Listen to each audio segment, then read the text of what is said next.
Ang galing, ngayon lang siya nagsalita. Kasalita ko nga lang. Ay, hindi ikaw yung kinakausap namin, yung president. Ah. Inaagawan ka talaga ng pwesto. Sorry, ba't saan ka nakatingin?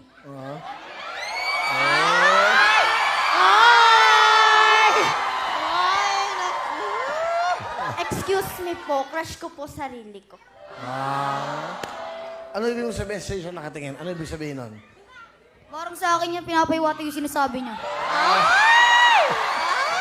Siguro may crush ka sa kanya. Oh. Crush ko nga sarili ko kasi nga love yourself. Kasi yung mga taong yan, paasa yan. Hindi lahat ng tao paasa. May mga tao ring mga yung nagmamahal ng totoo. Hindi ka isa doon. Ah.